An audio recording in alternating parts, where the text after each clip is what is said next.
ఈ రోజు ఐఫోన్ 15 అదే విధంగా ఐఫోన్ 15 ప్లస్ అయితే మన దగ్గర సర్వీస్ కి అయితే వచ్చాయి. ఈ 2 ఫోన్స్ చూసుకుంటే మీరు దీని బ్యాటరీ కూడా అయితే మనకు ఓవర్ నైట్ ఛార్జింగ్ పెట్టడం వల్ల బల్జ్ అయిపోయింది, యాజ్ వెల్ యాజ్ ఇంకా బ్యాక్ గ్లాస్ కూడా అయితే చేంజ్ చేస్తున్నాం ఈ ఫోన్ కి అయితే.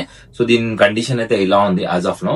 ఇంకొకటి ఏంటంటే ఐఫోన్ 15 ఇది కూడా ఫిజికల్ డ్యామేజ్ అయింది. సో దీన్ని టోటల్ గా క్రాక్ అయితే వచ్చేసాయి దీనికి. సో దీనికి మనం ఈ ఒరిజినల్ గా అయితే బ్యాక్ గ్లాస్ అయితే చేంజ్ చేస్తున్నాం. చాలా మంది అడుగుతున్నారు అలా బ్యాక్ గ్లాసెస్ చేంజ్ చేయాలన్నా, ఎందుకంటే బాడీ కూడా డెంట్స్ పడుతున్నాయి కదా, చేంజ్ చేసుకోవాలా అని చెప్పి అడుగుతున్నారు. బికాస్ మీకు బాడీ డ్యామేజ్ లేకపోతే మాత్రం మీరు చేంజ్ చేయాల్సిన అవసరం అయితే లేదు. ఇదైతే ఓన్లీ బ్యాక్ గ్లాస్ క్రాక్ ఉంటేనే మనం ఇదంతా కూడా సెట్ టు సెట్ మీకు చేంజ్ చేసినట్టు కూడా తెలియదు. మన దగ్గర అంతా premium equipments as well as world class equipments అయితే ఉన్నాయి మన దగ్గర. మీ దగ్గర ఏ ఫోన్ అయినా మీరు ప్రాబ్లమ్ ఫేస్ చేస్తున్నా, బ్యాటరీ ఇష్యూస్ పోయినా, అదే విధంగా బ్యాక్ గ్లాస్ ఇరిగిపోయినా, బాడీ మొత్తం మీకు స్మాష్ అయిపోయినా కూడా ఆ మొబైల్ ని కూడా నేను మీకు బ్రాండ్ న్యూ అయితే చేసిస్తాను. సో స్టోర్ అయితే విజిట్ చేసేసండి. KPHB 9th ఫేస్ లో ఆపిల్ వరల్డ్ KPHB అని చెప్పేసి గూగుల్ మ్యాప్ లో టైప్ చేస్తే మీకు లొకేషన్ వస్తుంది. స్టోర్ కి రాని వాళ్ళు కింద ఉన్న నంబర్ కి కాంటాక్ట్ చేసేసి ప్రైస్ ఎస్టిమేషన్ తీసుకోండి.